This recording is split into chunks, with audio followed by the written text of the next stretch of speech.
Alors, on va regarder ensemble le cadre A.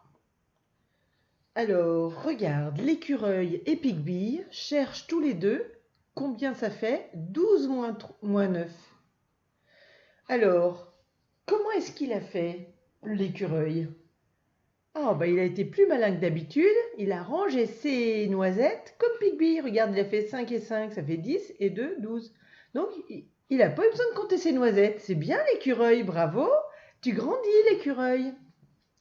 Et ensuite, eh bien, comme il avait vu Pigby barrer à la fin, il a barré à la fin. Et pour barrer à la fin, ben, il n'a pas pu barrer 9 d'un coup. Il a fallu qu'il compte. Alors, on peut vérifier. Il en a barré un, et un 2, et un 3, et un 4, et un 5, et un 6, et un 7, et un 8, et un 9. Et donc, il voit qu'il en reste 3. Là, les 3, on n'est pas obligé de les compter. Donc ici, tu peux écrire 3. 12 moins 9 égale 3. Et Pigby, lui, eh bien Pigby, c'est toujours le plus malin. Hein. Bon, il a bien mis 12 jetons. C'est 10 et 2, d'accord.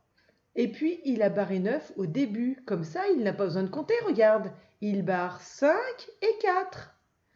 Et il voit tout de suite que ce qu'il reste, c'est 3. C'est 1 et encore 2, d'accord. Donc, on peut dire que 12 moins 9, c'est égal à 3. Alors, qui voit le mieux ce qu'il a barré? Évidemment, c'est pas l'écureuil, hein, c'est Pigby. Donc, il vaut mieux faire comme Pigby. Alors maintenant, tu vas mettre cette vidéo en pause et tu vas aller regarder la vidéo 22 qui s'appelle 22, soustraction du type 12 moins 9 comme Pigby pour t'entraîner à comprendre ce genre de soustraction. Et quand tu auras vu cette vidéo 22, tu reviens sur cette vidéo-là où je t'explique la suite du fichier. Alors la suite, dans le cadre B, tu dois calculer en dessinant et en barrant au début comme Pigby. Attention quand tu dessines les... Donc tu es obligé de dessiner bien sûr. Et attention quand tu dessines les jetons de Pigby, tu dessines bien la croix dans le troisième, le petit espace entre les 5, le plus grand espace après le 10, d'accord? Pour bien voir combien il y en a sans être obligé de les compter. Et puis, pense bien à barrer au début. Dans le cadre C, c'est un compteur des nombres comme on a fait tout à l'heure. Mais là, il va falloir écrire le nouveau nombre dans les nuages. On commence avec 69. On ajoute 10, ça veut dire qu'on ajoute une dizaine. On écrit le nombre ici. Ensuite, on ajoute encore 10, on ajoute une dizaine et on écrit le nombre ici.